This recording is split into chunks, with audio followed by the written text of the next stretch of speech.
Bienvenidos todos. Nos da mucho gusto estar con ustedes una sesión más para nuestras sesiones de adopción de Mastering SolidWorks Simulation.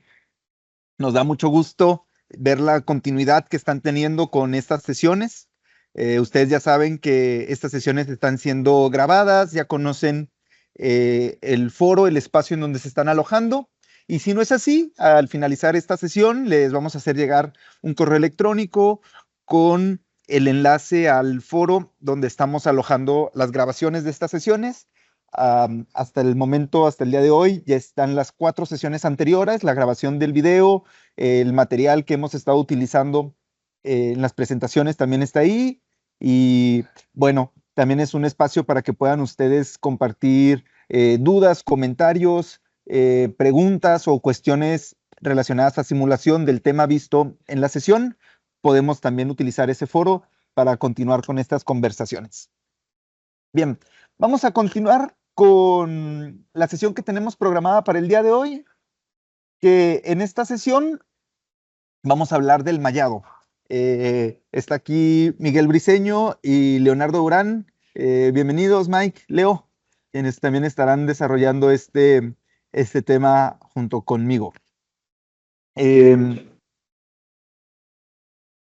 Tenemos una sesión bien importante, un poco teórica, me parece, teórica en el sentido de uso de la técnica y la metodología del análisis por elemento finito.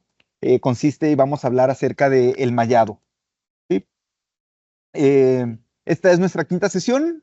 Estamos a la mitad del recorrido de las 10 sesiones definidas cuando comenzamos este proyecto y como mencionamos la semana pasada, dada la respuesta que ustedes están teniendo con su asistencia y su participación en estas sesiones, pues podemos con mucho gusto considerar o ir planificando de qué manera podemos extender los temas que hemos estado desarrollando en estas sesiones. Por lo pronto, vamos a hablar sobre el tema de mallado y para la siguiente sesión estaremos hablando de cuando trabajamos con ensambles, conexiones, contactos, y ese tópico también muy importante para que estén atentos a la invitación de la siguiente sesión y puedan acompañarnos también a ese tema. Bien, comenzando con el tema de mallado, quisimos definitivamente abordar este tema, incluirlo en la lista de tópicos a desarrollar a lo largo de estas sesiones, puesto que es un elemento clave, una etapa clave fundamental en el desarrollo de simulaciones utilizando el análisis por elemento finito. Crear la malla o, como en algún momento ya hemos mencionado, siendo un poco más técnicos con el nombre, enmallado o discretizado, es una de las etapas fundamentales para la resolución de nuestras simulaciones. Está muy ligada a la precisión y la calidad de los resultados que obtenemos y también está muy ligada al tiempo requerido para la solución de nuestros análisis. Entonces, compartir la información respecto a cómo funciona la malla, qué tipos de elementos tenemos y por qué es importante y necesario utilizar distintos tipos de elementos en función del tipo de análisis o del tipo de geometrías que vayamos a tomar en cuenta para las simulaciones es muy importante, ¿sí? Vamos a ver los tipos de elementos, sus diferencias, características particulares de cada uno. Vamos a ver algunas herramientas que tenemos disponibles dentro de SolidWorks Simulation para evaluar la calidad de las mallas. Y vamos a platicar un poco también acerca de cómo la malla o el discretizado impacta directamente en la convergencia de resultados. Vamos a abordar esos temas también. Perfecto, entonces vamos a comenzar. Vamos a hablar sobre el mallado y por qué es importante, los conceptos claves del mallado. Y como ya conocen la dinámica de estas sesiones, un ejemplo práctico en el cual a través del software vamos a ir relacionando los conceptos que vamos a ir hablando y cómo ponerlos en práctica o llevarlos a la herramienta directamente. Bien, ya saben, Inges, me gusta comenzar estas sesiones con este mapa. Este es nuestro proceso de la construcción del análisis del elemento finito. Hemos hablado varios tópicos acerca de este diagrama y para esta sesión vamos a particularmente hablar sobre la discretización o el mallado. Eh, Como hemos mencionado en otras sesiones, la etapa de discretización o mallado es una etapa en la que, por un lado, el recurso computacional, el recurso de hardware se vuelve intenso. Yo estoy seguro que ustedes cuando están corriendo su simulación y le dan al botón de crear malla, sabemos que puede ser una etapa en la que o la computadora se congele o que nos puede suceder una serie de factores que vuelven complejas las simulaciones. Para hardware es intenso la generación de esta etapa del proceso, puesto que además de que se está construyendo el modelo matemático a través de la discretización, también para la computadora gráficamente es complejo porque tiene que cargarse toda esa información numérica, se tiene que cargar en nuestra computadora, tanto en memoria RAM como en el procesamiento de gráficos.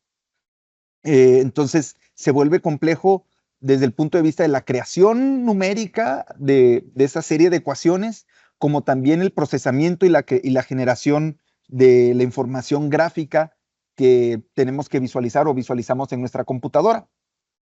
¿Sí?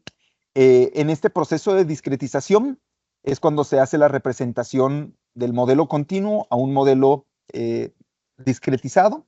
Se asignan las propiedades de los materiales, se asignan las cargas, se asignan la forma en la que están interactuando los componentes si es que tenemos un ensamble, se definen los contactos, se define todo lo que hicimos en la etapa de configuración. En la discretización es donde se representa matemáticamente, ¿sí?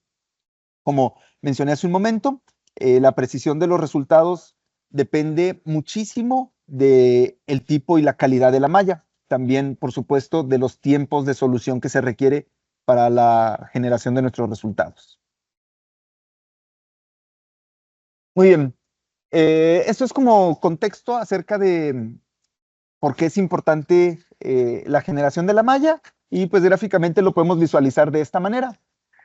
Antes de realizar nuestra malla, cuando tenemos nuestra geometría en la que ya debimos haber simplificado, ya debimos haber quitado componentes que no son relevantes para la simulación, ya quitamos redondeos que no impactan estructuralmente a nuestro diseño, etcétera. Es decir, preparar la geometría, a este le llamamos el modelo continuo. Cuando creamos la malla, lo representamos en un modelo discretizado, ¿sí? Es lo que estamos haciendo en este modelo discretizado. Internamente en el software ya está asignado toda la definición de la simulación, material, fuerzas y, bueno, lo que mencionábamos hace un momento. Tiene un impacto directo en la precisión de los resultados como en el tiempo requerido para la simulación. Bueno, vamos a platicar un poco acerca de las características particulares que tiene esta etapa del mallado. Aquí Miguel nos va a ayudar a, a explicar o a hablarnos acerca de la malla. Adelante, Mike. Hola, ¿qué tal, Inges? Sí, bueno, espero este tema de la malla les pueda aportar mucho valor. Una muy buena introducción de parte de Jorge y aquí adentrándonos a conceptos un poco más, pues sí, especializados en el tema de la malla, más complejos. Nos vamos a adentrar en al menos lo que vendrían siendo las bases, porque bueno, si terminamos hablando del tema de la malla, podríamos estar hablando muchísimo tiempo, ¿no? Más que nada, ¿por qué? Porque bueno, vamos ahorita también más adelante ver los principales, bueno, la principal influencia que tiene la malla en nuestros estudios, que podría haber sido aproximadamente, no sé, un 50% de los errores pueden llegar a ser en la malla. Y bueno, vamos a tratar de explicar estos conceptos para evitar esos, em, pues sí, esas trabas en nuestro flujo de trabajo en simulación, ¿sí? Entonces, ¿cómo funciona esta representación? Esta representación de nuestra pieza lo hace por medio de elementos, estos elementos pequeñitos bueno, nosotros así le llamamos modelos. Y estos modelos tienen cada uno en las esquinitas, en las aristas, se van conectando unos elementos con otros por medio de los nodos. Estos son los puntos de conexión entre los elementos. Y no sé si recuerden que hemos hablado de las ecuaciones que se resuelven en el tema de la simulación. que si se calcula para estos análisis que estamos viendo, análisis estáticos, con la ecuación que vemos ahí abajo, se calculan los desplazamientos. Estos cálculos se realizan en los nodos, ¿no? Que es donde están conectados los elementos. Y cómo calculamos esos desplazamientos, vemos sus grados de libertad, dónde se mueve, hacia qué dirección, ¿no? En cualquiera de los tres ejes, X, Y o Z, y la misma rotación en estos ejes. Em, la manipulación de los nodos y su movilidad va dirigiéndose a la configuración de la malla, ¿no? Podemos restringir estos movimientos. Por ejemplo, eso se vendría siendo una sujeción. La sujeción lo que hace es restringir los elementos, los nodos, en donde nosotros indiquemos que esté sujeto, ¿no? Que no haya movilidad. Por ejemplo, la sujeción fija retiene todos los nodos de todos los elementos y lo que va a definirse, una restricción de los grados de libertad de estos nodos, ¿no? No los permite moverse. Y así es como se llegan a calcular los desplazamientos o deformaciones, bueno, más bien las deformaciones, porque si bien un elemento está restringido de un lado y del otro se está estirando, va a representar pues cierta deformación, ¿sí? Vamos pues, George, a la siguiente diapositiva, o bueno, si gustas Bueno, complementar aquí. aquí, ¿qué podemos destacar de esta información que nos compartes, Miguel? Bueno, como se explica, ¿no? La malla está formada por una cantidad de elementos. Cada elemento individual en su conjunto forman toda la malla. Por cierto, se llama método de elementos finitos porque se discretiza en un número finito de elementos. Los elementos interactúan entre sí a través de nodos. Por lo tanto, eso significa que va a haber nodos que son comunes entre diferentes elementos. Algo importante, muy importante en todo este flujo de trabajo, tiene que ver con los grados de libertad. Como decías, Mike, en la sesión anterior, cuando hablamos de cómo funciona el proceso de resolución de estos modelos matemáticos, hablábamos de esta ecuación muy sintetizada y muy representada de manera muy sencilla, pero es mucho más compleja que esto. Pero hablábamos de esta ecuación en la que esta es la matriz de rigidez K, el vector de fuerzas y el vector del campo de desplazamientos. Comentamos la semana pasada, la sesión anterior, que para el software la matriz de rigidez la conocemos puesto que depende de características del material y la geometría del modelo. El vector de fuerzas también lo conocemos porque son las cargas que nosotros definimos en nuestro modelo.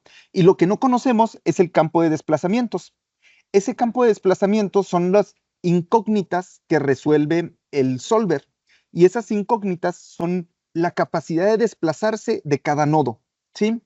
Esos son los grados de libertad. Los grados de libertad de cada elemento pueden ser como máximo 6, 3 desplazamientos, es decir, que el nodo se mueva en X, Y o Z, y o 3 grados de libertad en rotación, es decir, que el nodo gire alrededor de X, Y o Z. ¿Sí? Entonces, esto nos lleva a entender los diferentes tipos o conocer y entender los diferentes tipos de elementos. Como primer tipo de elemento, vamos a tener a los elementos sólidos.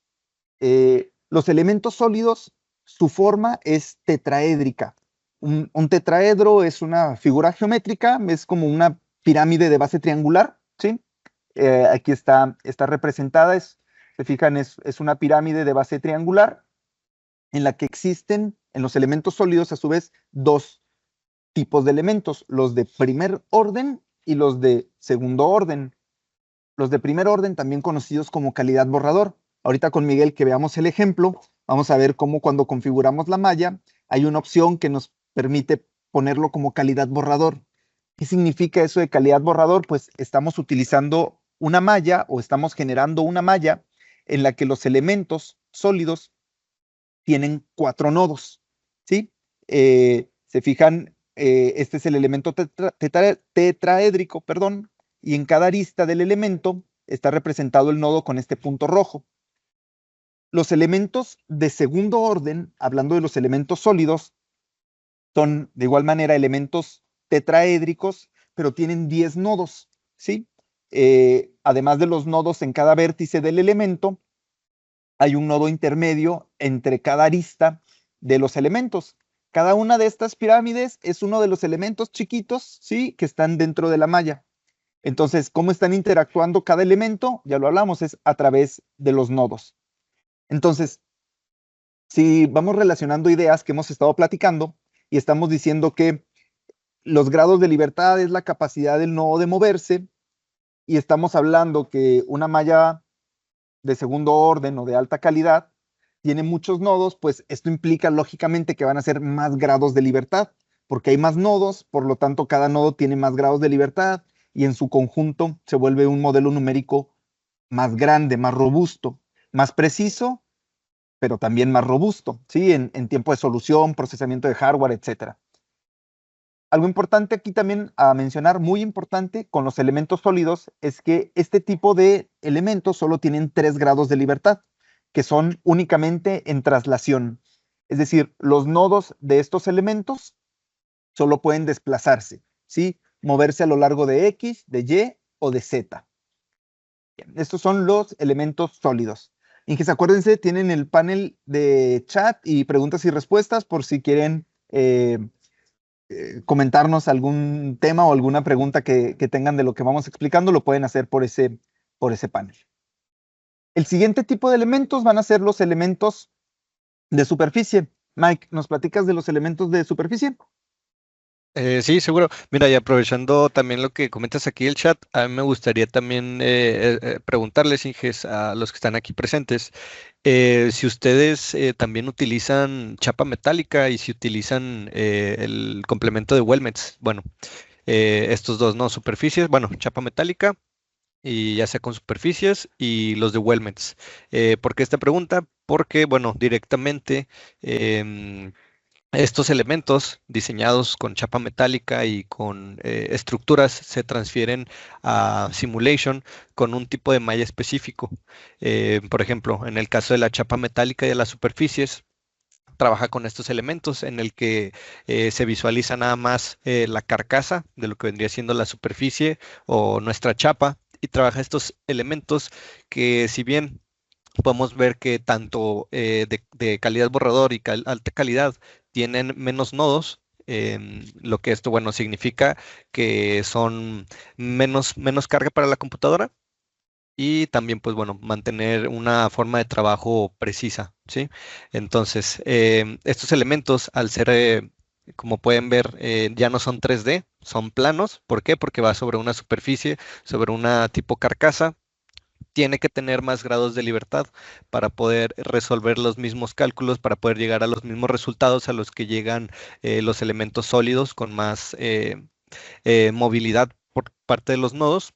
Se tiene que tener aquí tanto cálculos en los desplazamientos de rotación y aquí entran ya los cálculos en los grados de libertad de rotación que vendrían siendo a lo largo, bueno, un rotar en respecto a los ejes. ¿Cómo ven, en los comentarios? No sé si puedan poner ahí quién utiliza chapa metálica y elementos de viga de parte de estructuras de aquí de SolidWorks y si ya conocían que existen mallas especiales para estos que, bueno, hace que sea más digerible para la computadora el procesamiento de las simulaciones. No sé si puedan apoyar ahí poniendo Inges en los comentarios.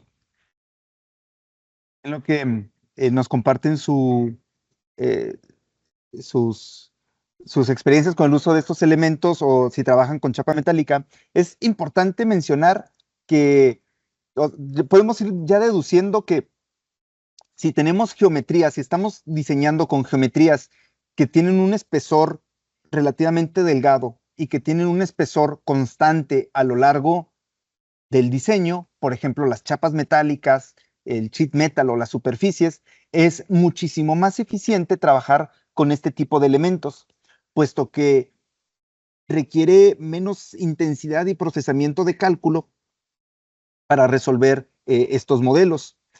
Una gran ventaja que tiene trabajar con SolidWorks Simulation, si es que diseñamos con SolidWorks, es precisamente lo que dice Miguel.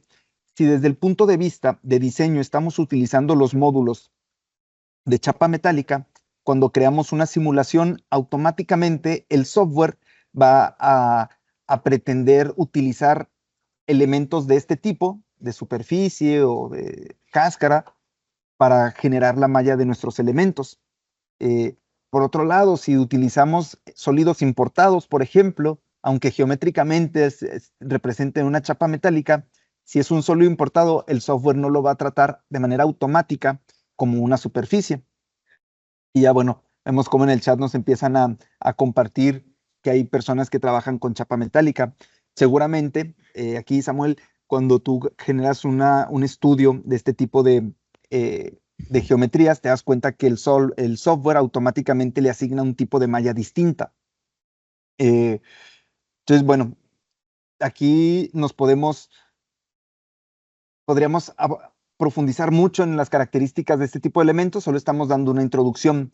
eh, y la introducción consiste en saber identificar que existen este tipo de elementos, que para trabajar con geometrías que físicamente se ven así, que son de espesor constante, es recomendado y más eficiente trabajar con este tipo de elementos. El tercer tipo de elemento que tenemos disponible para generar la malla son los elementos de viga. Eh, de aquí misma situación, cuando nosotros trabajamos dentro del diseño con estructuras metálicas, con el módulo de Weldments, de forma automática el software va a querer generar la malla con este tipo de elementos. El tipo de elementos para estas geometrías son elementos que únicamente tienen dos nodos.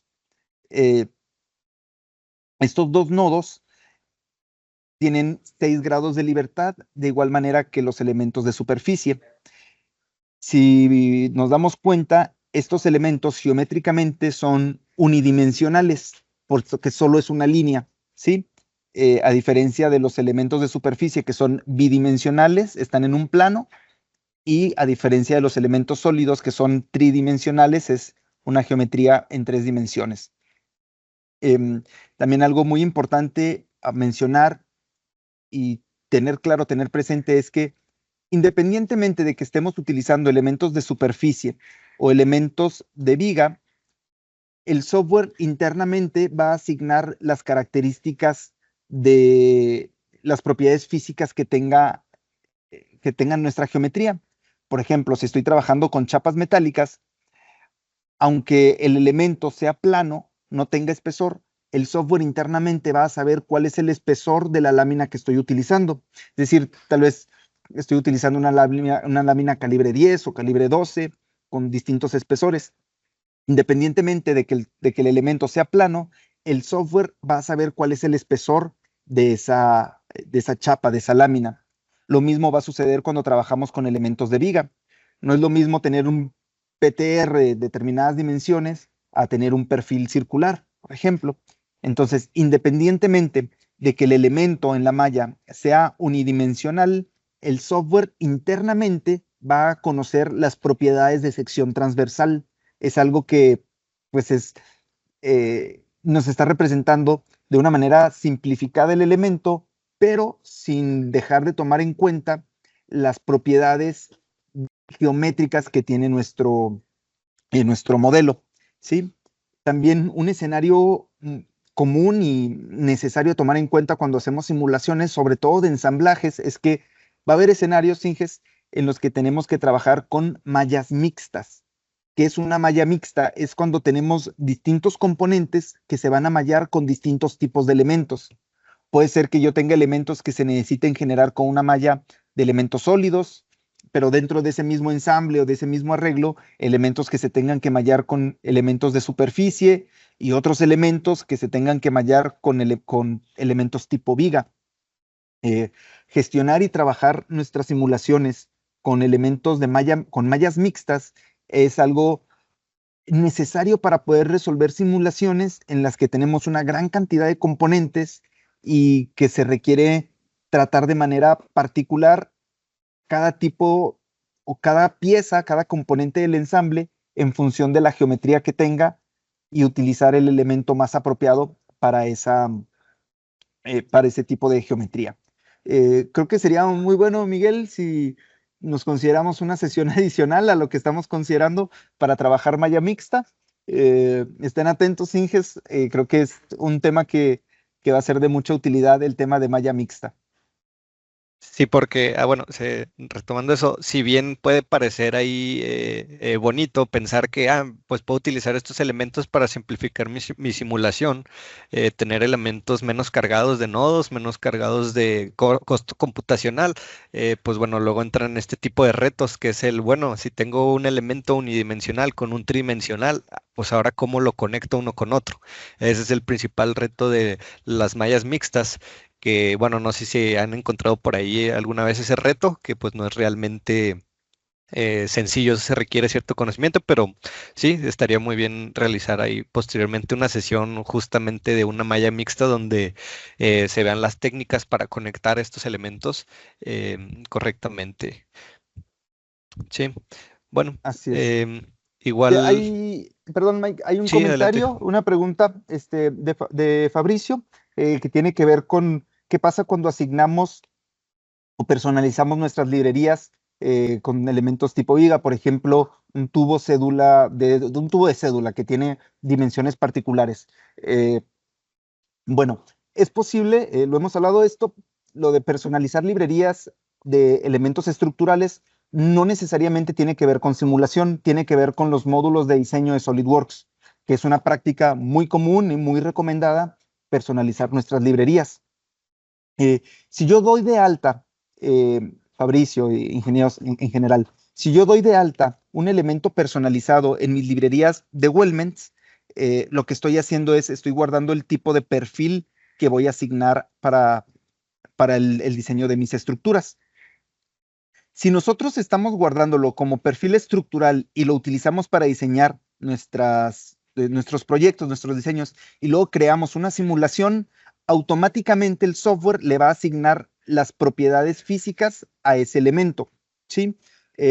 ¿Por qué? Porque lo está leyendo de la geometría, siempre y cuando estemos utilizando el módulo de estructuras metálicas para diseñar. ¿Sí? De hecho, bueno, ahorita más adelante que veamos el ejemplo con Miguel, el mismo software cuando trabajamos con simulación, gráficamente nos va dando información sobre poder diferenciar qué tipo de elemento es el que está utilizando. Y cuando trabajamos con elementos de vigas, se ve en el árbol de operaciones de simulación un símbolo particular que significa el tipo de elemento que lo está mallando. Y como mencionamos hace un momento, automáticamente le va a asignar las propiedades de sección transversal. Si tiene propiedades de material definidas desde el modelo 3D, se van a transferir automáticamente esas propiedades a la simulación. Con propiedades estamos hablando de resistencia, módulo elástico y lo que hablamos en sesiones anteriores. ¿Sí? Las va a asignar y las va a transferir automáticamente.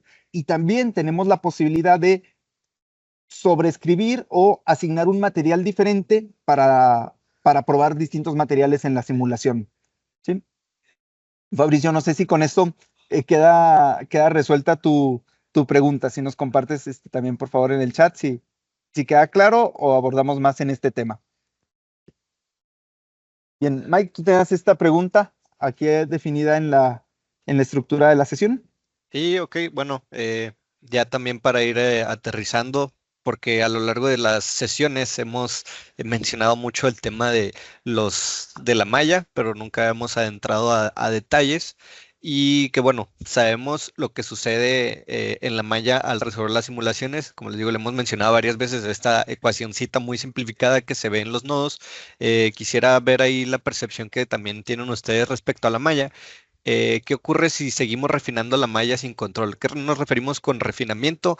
A hacer la malla cada vez con elementos más pequeñitos, que se vea una malla, pues a diferencia de que se vean las líneas así muy separadas unas de otras, una malla muy refinada. Si los elementos están muy pequeñitos, pues casi que se ven las rayas muy pegaditas unas con otras. A eso refiriéndonos con un refinado, un tamaño de elemento más pequeño, haciendo que haya muchísimos más elementos en nuestra malla. Entonces, si nos ponemos a pensar, Inges, ¿ustedes qué percepción tendrían? ¿Pensarían que se pierde la precisión? Que si el resultado llega a una precisión más rápido, aumenta el tiempo de cómputo sin mejorar mucho los resultados o el software lanzaría errores. Bueno, si nos ponemos a ver las opciones que hay, perder la precisión, pues claro, hemos estado mencionando que a lo largo de una malla más fina se aumenta la precisión, entonces podemos decir que no, eso no podría ser la respuesta correcta, que el resultado lleva una precisión más rápido. Hemos hablado que si bien aumentar el número de nodos va a aumentar el costo computacional, sabemos que, pues bueno, tampoco va a ser más rápido, ¿sí? Que va a llegar a precisión, sí, pero más rápido, bueno, eso sería una respuesta incorrecta. Y bien, que si aumenta el tiempo de cómputo sin mejorar mucho los resultados, puede llegar a ser la respuesta correcta, ¿sí? Más que nada por hacer énfasis que aumenta el costo computacional. Pero bueno, los resultados, conforme van acercándose a un dato más preciso, el margen de error, bueno, el margen de la precisión va disminuyéndose cada vez más. Y eso nos va, bueno, ahorita nos va a introducir a un tema muy interesante de la malla que se llama convergencia, ¿sí? Y bueno, la última opción que sería que el software lanza más errores. Si bien también podría ser que una malla muy densa de repente hace que nuestra computadora truene, pero bueno, no es un error natural del software. Entonces, sí, pues la respuesta correcta podría ser aquí que aumenta el tiempo de cómputo sin mejorar mucho los resultados. Sí, aquí gracias, Leo, por la participación y a ver, Inges, también si pensaban que era esa la respuesta, pues bueno, felicidades, hay tan buena noción de lo que es la malla.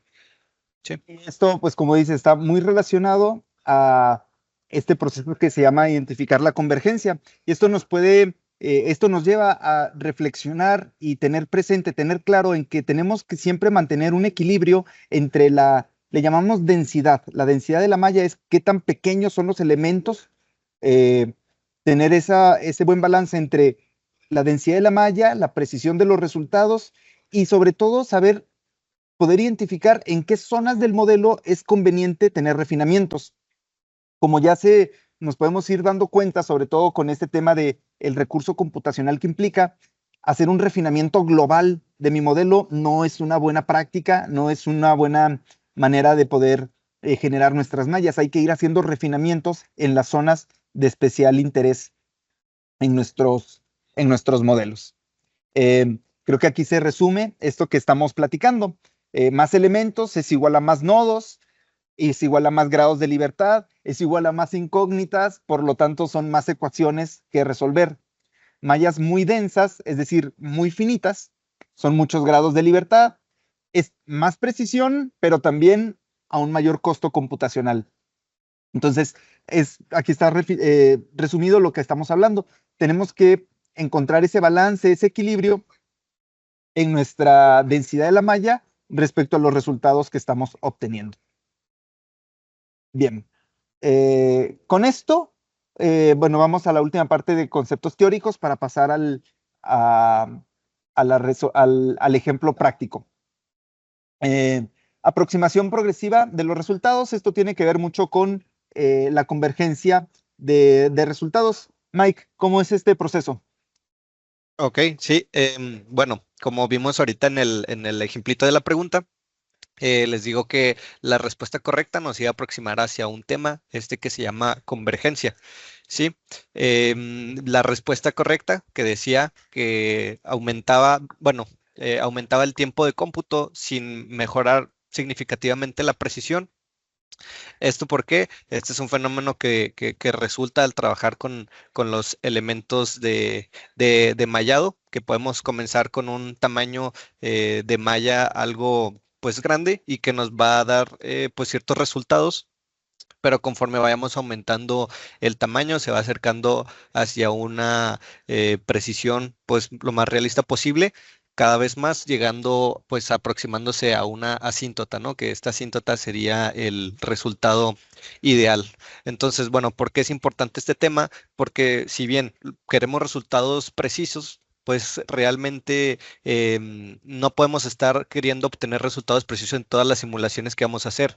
¿Por qué? Porque al inicio podemos comenzar con aproximaciones que, bueno, van a ser más rápidas, pero bueno, vamos viendo cómo se va comportando nuestro diseño sin tener que llegar a los números exactos. Y ya cuando se necesite llegar a los números exactos para presentar a informes o el resultado final, ya podemos darnos el lujo de presionar a nuestra computadora a sacar los números precisos. Pero mientras vamos haciendo, experimentando con nuestro escenario de simulación, vamos experimentando con las cargas, vamos experimentando con pues diferentes configuraciones de escenario, ¿no? Podemos darnos la preferencia de no dar una malla muy precisa para que nos dé tiempos de cálculo rápidos. Pero bueno, cómo identificar cuando ya vamos llegando a un resultado preciso. Ese es uno de los principales errores que podemos llegar al utilizar esta herramienta, que podamos confiarnos que al primer resultado que nos da, pues ya bueno, ya este es el esfuerzo que es. Entonces hay que tener una buena noción de que los resultados tienen que converger a pues sí, a una asíntota hacia un resultado cada vez más aproximado, que no vayan cambiando tanto los resultados mientras vamos refinando la malla, para, bueno, utilizar bien la herramienta, ¿sí? Por eso es esta aproximación progresiva. Sí es una parte que se debe incluir en nuestro proceso de trabajo cuando realmente vamos a confiar en los números que nos dan. Si a lo mejor nomás queremos identificar regiones que son propensas a absorber esfuerzos, pues bueno, no es necesario detallar los números, pero cuando queremos bien llegar a pulir nuestros datos numéricos, es muy importante entender que nuestros resultados van a tener que llegar a una convergencia. Tenemos que llegar a esto por medio de un refinamiento de malla. Refinar las zonas que son importantes para nosotros, bien como dijo Jorge, que un refinamiento global muchas veces no es lo mejor, porque, bueno, va a ser un costo computacional excesivo el hacer una malla muy densa para todo nuestro diseño, a diferencia de solo refinar las regiones a las que queremos identificar especialmente. Bueno, esto también nos va a introducir a otro temita que es el control de malla. Sí, Jorge, ¿algo que comentar aquí de la convergencia y aproximación Sí, progresiva? bueno, algo que podemos mencionar es, como hemos dicho en otras sesiones, generalmente cuando estamos evaluando un diseño, una sola simulación no va a ser suficiente. Siempre vamos creando más simulaciones, más estudios para ir explorando nuestro diseño. Mucho tiene que ver con lo que comentas, Miguel.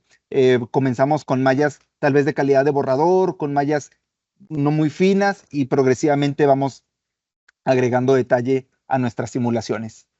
Bueno, aquí que hablabas de este tema de refinamientos locales, aquí estamos mostrando gráficamente cómo puede ser un refinamiento local.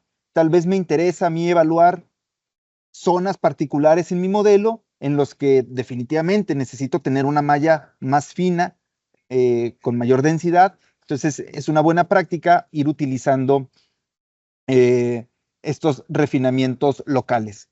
Eh, para ir refinando localmente tenemos herramientas específicas en el software. Ahorita las vamos a ver con un ejemplo breve y cómo podemos ir definiendo diferentes tamaños de elementos en geometrías específicas de mi modelo. Eh, Otra cosa bien importante, bien importante, es que el tamaño de la malla está muy ligada a la calidad de la malla.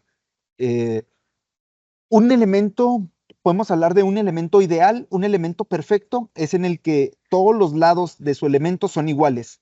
Si estamos hablando de un tetraedro, todos los lados de ese tetraedro que sean del mismo tamaño. Si estamos hablando de un elemento plano, es que todos los lados del triángulo sean iguales, ese es un elemento perfecto. Esa relación de tamaño en el elemento la define un concepto que se llama relación de aspecto. En el software, si lo utilizamos en inglés, se llama aspect ratio. Aquí dice, ¿no? Es la relación entre la longitud más larga y la longitud más corta del elemento.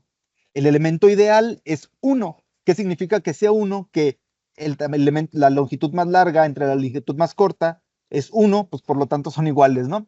Entre más se deforme, entre más grande sea esta relación de aspecto, más deformado está el elemento. Aquí resaltamos destacamos estos elementos, vean cómo se deforman demasiado, tiene unas longitudes muy cortas respecto a unas longitudes muy largas. Este elemento está muy distorsionado, por lo tanto, nos puede provocar problemas de inestabilidad en el solver. Puede ser que estas sean razones por las cuales el solver se congela y nomás no nos quiere resolver, o nos puede simplemente ir induciendo a errores numéricos en nuestra simulación que se ven reflejados como esfuerzos excesivos o valores que no tienen sentido, que se vuelven ilógicos al momento de estarlos eh, interpretando. Aquí está también destacada con capturas de pantalla del software. Cuando generamos una malla y hacemos clic derecho en la malla, ¿sí? Podemos entrar al menú que dice detalles, details, si estamos trabajando en inglés, y nos muestra este resumen del comportamiento de la generación de la malla.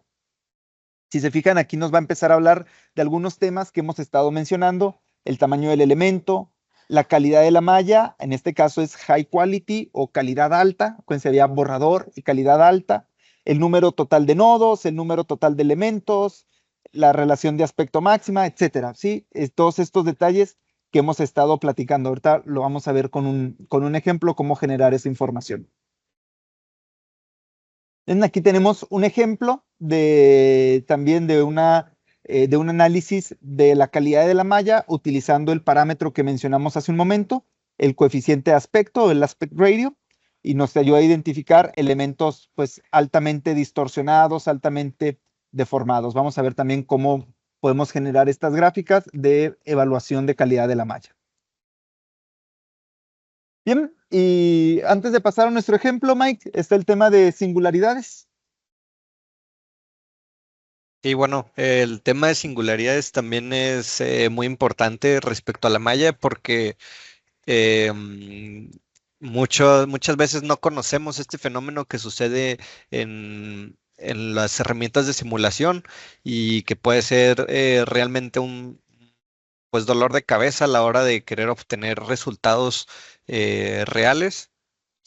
¿Por qué? Porque, bueno, la singularidad en la malla, aquí como nos dice el texto, es cuando la computadora intenta representar condiciones físicas ideales. ¿Por qué? Porque el software está trabajando todo como si fuera de manera ideal, pero no se comporta de manera, pues, a la realidad. Como por ejemplo, una carga puntual o una fijación absoluta en la esquina. Por ejemplo, aquí en la imagen que se ve, sobre todo estas son las regiones en las que se pueden ubicar singularidades en las que, por ejemplo, al ser una esquina perfecta en nuestro software, se puede generar una carga puntual, una fijación absoluta en la esquina que, pues bueno, matemáticamente va a hacer que nuestros esfuerzos tiendan a que se concentren en esa región y nuestros valores, en lugar de converger, como vimos anteriormente, van a tender hacia infinito conforme vamos refinando la malla, porque se van concentrando todavía más nuestros esfuerzos en regiones que son pues ideales o perfectas, como en esta esquina, y que bueno, se van concentrando cada vez más nuestros esfuerzos a tender hacia infinito. Y es en estas veces en las que pues bueno, no sé si les ha llegado a pasar. Me gustaría ahorita, bueno, creo que viene la siguiente diapositiva, para ver si nos pueden poner aquí en el chat también si alguna vez les ha sucedido, Inges, en el que están realizando una simulación y que les da un esfuerzo de resultado excesivamente grande, cuando en realidad y las cargas no son tanto como para generar esfuerzos tan enormes, o también en el caso en el que van a ustedes aumentando la malla para buscar precisión y les ha aumentado el valor de los resultados drásticamente, ¿no? En vez de converger, como muestra la gráfica de tender hacia una asíntota, pues bueno, mostrar una gráfica en el que sea exponencial tendiendo hacia el infinito. No sé si les ha sucedido. Y esta es una de las cosas que suceden de repente en la simulación, y pues por eso les mencionaba al inicio que es un tema importante el de la malla, porque muchas veces los errores pues bueno, prácticamente el 50 o más por ciento de los errores que podemos llegar a tener en simulación es por un mal uso de la malla. Tanto, bueno, como vemos aquí como la singularidad, o que si no converge, o como vimos aquí con Jorge, que a lo mejor ya el tamaño está bien, pero la geometría no está correcta, que pueden ser elementos distorsionados, muy estirados o demás, que pueden generar estos errores numéricos. Sí. Ahí está, eso es clave que acabas de mencionar al final, Miguel, que son errores numéricos. No hay que perder de vista, Inges, que estamos trabajando con un proceso numérico, un proceso matemático, en el cual hay matrices, hay números, hay ecuaciones, y que geométricamente se pueden convertir en errores numéricos. Parte de esos errores numéricos pueden ser las singularidades. Las singularidades, y los invitamos mucho a que en ChatGPT, en DeepSeek, en Google, en cualquier referencia que a ustedes les guste más utilizar, investiguen, exploren un poco más acerca del tema de singularidades en el análisis por elemento finito. Es un error, una situación inherente al propio análisis por elemento finito. Entonces, lo importante aquí mencionarlo es tener presente que está relacionado con la malla, tener presente que es un error numérico, y lo importante es ir sabiendo identificar esas singularidades para poder separar y poder identificar, decir, este resultado es una singularidad, en realidad no son los esfuerzos, no es la magnitud de los esfuerzos que se están presentando. Más adelante en otras sesiones vamos a hablar con más detalles sobre estos temas de singularidades y convergencias. Entonces, bueno, aquí está el planteamiento que nos hacía Miguel. Si alguna vez les ha sucedido esto, si les ha pasado, bueno, ahora por lo menos conocemos un contexto de cuáles pueden ser las razones o de dónde viene este incremento progresivo de magnitudes de esfuerzos conforme vamos refinando. También otra cosa importante aquí a mencionar es, tenemos que quitarnos, Inges, la idea o el paradigma que tengo que refinar, refinar, refinar para obtener resultados de calidad. No es el método más eficiente y no necesariamente entre más voy a tener refinamientos, más calidad en los resultados voy a tener. Muy bien, entonces esto como contexto, me queda claro que es información muy densa, muy teórica y que requiere estar trabajando, estar peleándose con el software, estar batallando para generar la malla. Una recomendación que me gusta mucho siempre dar es, hay que visualmente explorar nuestra malla. Hay algunas herramientas que nos permiten visualizar gráficamente cómo se está generando la malla, identificar nuestra geometría, cuáles son las zonas en las que para el software se puede volver difícil generar la malla en ciertas regiones, sobre todo donde hay geometrías pequeñas, saber que está presente eso y aplicar técnicas de mallados locales, de refinamientos locales, de simplificación de la geometría para facilitar la generación de la malla. Entre más uniforme sea la malla, entre más simétrica sea la malla, entre menos distorsionados estén los elementos, vamos a tener una mejor resolución de nuestros modelos. Ok, Mike, tú tienes un ejemplo que querías abordar el tema del impacto de la malla y refinamientos locales con el tema de convergencias. Y bueno, vamos a tomarnos aquí los últimos minutitos para ver un ejemplo práctico de cómo va convergiendo uno de nuestros ejemplos. Incluso aparece una singularidad aquí en el ejemplo.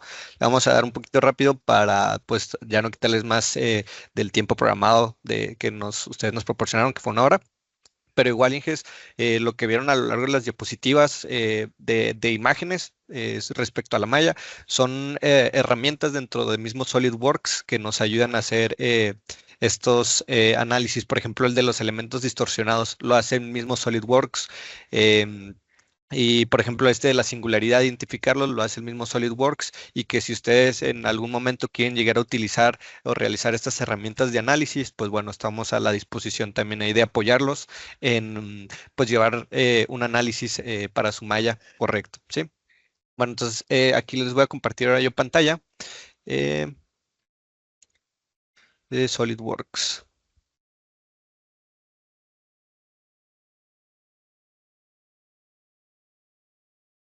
Sí, ahí se está viendo la pantalla, ¿verdad?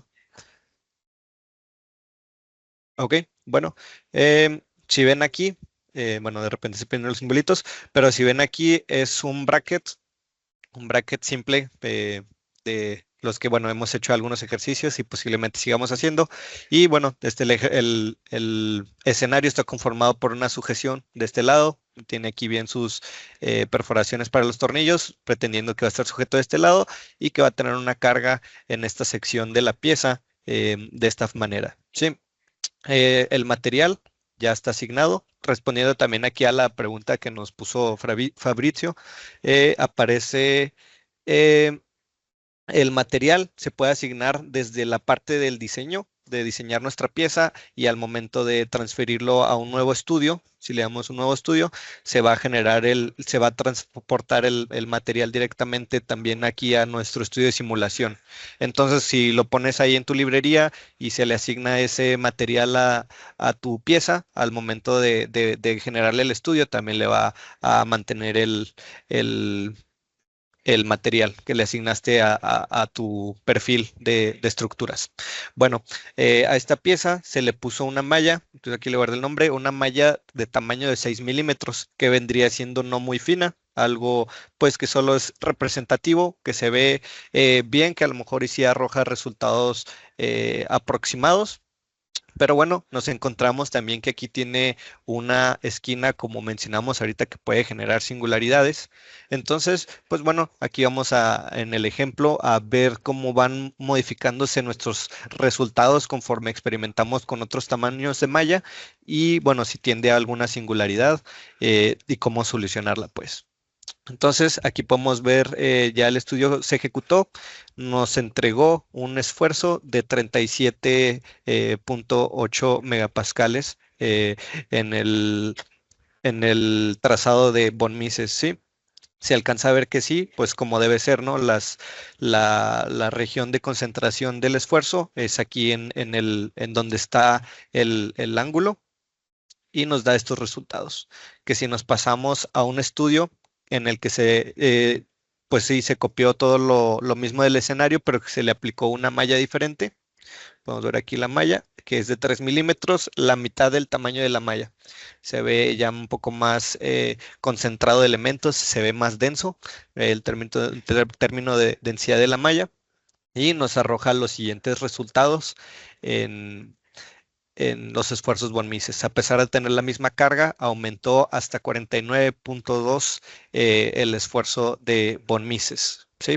Vemos que está tendiendo a aumentar, que a lo mejor y puede ser correcto. Como vimos, empieza con resultados menos precisos y aumentamos la malla y aumenta. Que si bien ya tiene una malla que se ve un poco densa, pues pensaríamos que los datos ya tendrían que empezar a converger.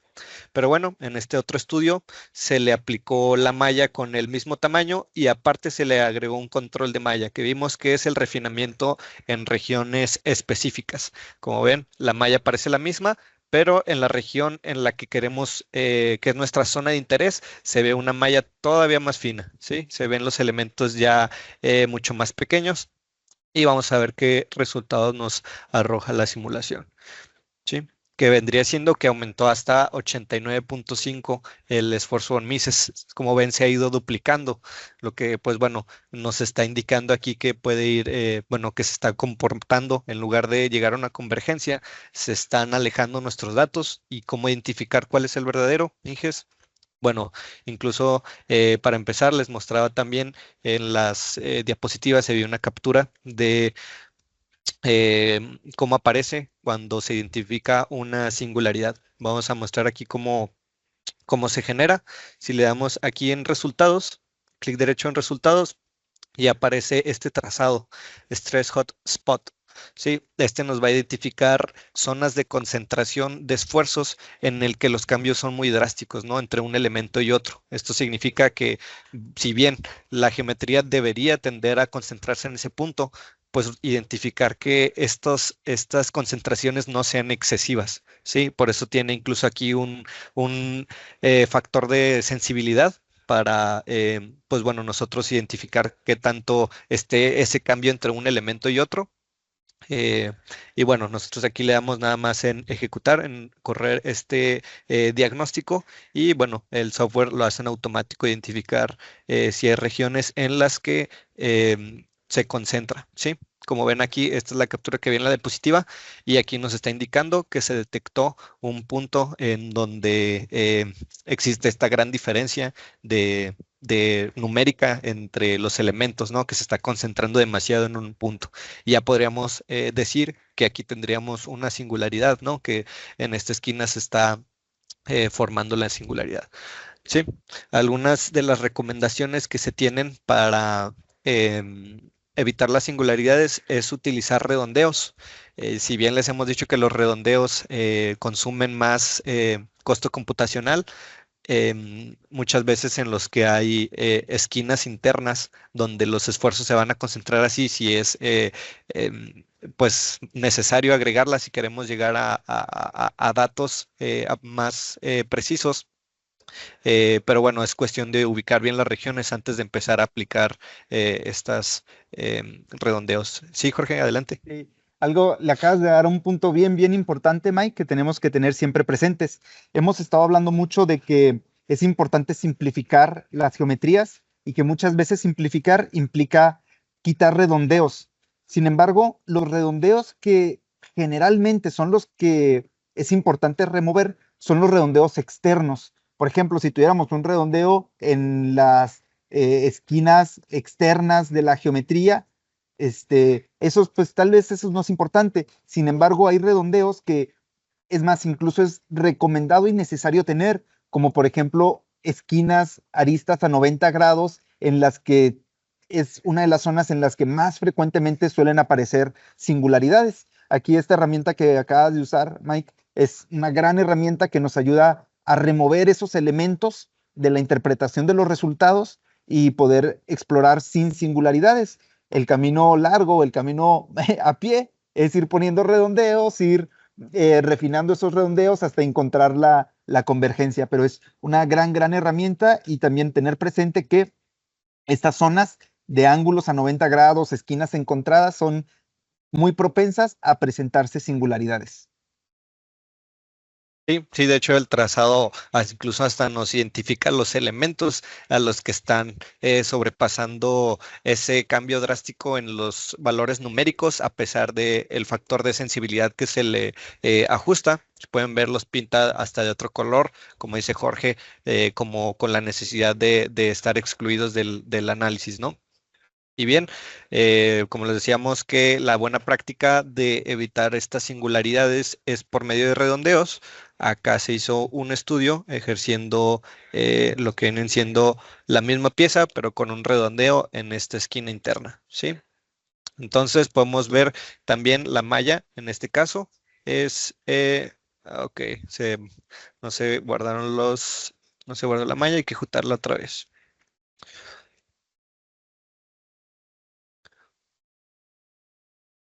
¿Sí?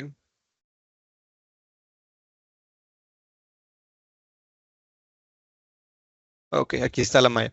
Entonces, como pueden ver, es el mismo tamaño de malla en el que tendríamos en los estudios anteriores. Bueno, aquí no se le puso el refinamiento de malla en esta sección, pero bueno, vamos a ver qué resultados nos arroja ahora ya sin tener esta, em, esta esquina que se va a comportar, como dijimos en la explicación de las singularidades, de una forma ideal, cuando la forma realista pues vendría siendo un poco distinta. ¿Sí?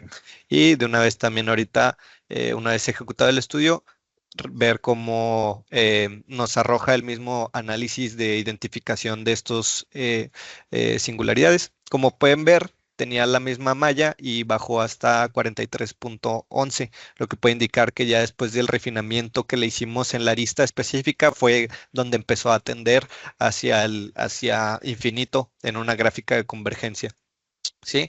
Y otro punto Podemos... importante, perdón, Mike, Sí, adelante. que se va más allá del alcance de la sesión particular que estamos platicando hoy, pero vamos a tener una sesión en la que vamos a hablar de gráficas de resultados, cómo manipular nuestros trazados, nuestras gráficas, para poder interpretar de una manera más eficiente y más realista nuestros resultados. Lo menciono porque si tenemos presentes singularidades, nos va a cambiar el límite superior de la escala, ¿sí? De resultados y por lo tanto nos va a afectar en el trazado de colores y en la distribución de colores de nuestros resultados y se puede volver un tanto complejo interpretar correctamente. Entonces, cuando vayamos a ese tema de interpretación de resultados, vamos a platicar sobre cómo podemos gestionar las gráficas de resultados para poder interpretar de mejor manera las simulaciones. Sí, sí, claro, Jorge. Y bueno, ya en este caso, nada más sería cuestión de analizarle nuevamente si tiene estas concentraciones y al mismo software nos indica que no hay puntos de concentración respecto a este factor de sensibilidad de detectar cambios entre un punto y otro. ¿no? Entonces detecta que no hay cambios excesivos. Y bueno, con eso nos llega la hora, la hora de finalización de la sesión. Jorge, no sé si quieras aquí Sí. dar el cierre. Mira, pues bueno, sabemos que es un tema complejo de muchos temas. Y si quieres, Mike, antes de terminar de compartir, si regresas por favor a SolidWorks, voy a tomarles un minuto Ok, más, los ingenieros, y simplemente para mostrar la forma en la que podemos conocer los detalles de la malla, Mike, sí, de que la gráfica hacemos clic derecho en la malla, nos vamos a donde dice detalles y nos da esta información resumida respecto a cómo fue la malla generada. Yo les invito a que repliquen el ejercicio que hizo Miguel y que vayan explorando también los detalles de la malla para que también puedan ir visualizando cómo va impactando las características de la malla con los resultados.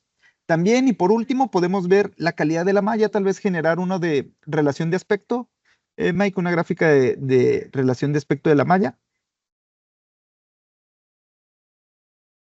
Vamos a donde dice Mesh Quality Plot e insertamos una nueva gráfica.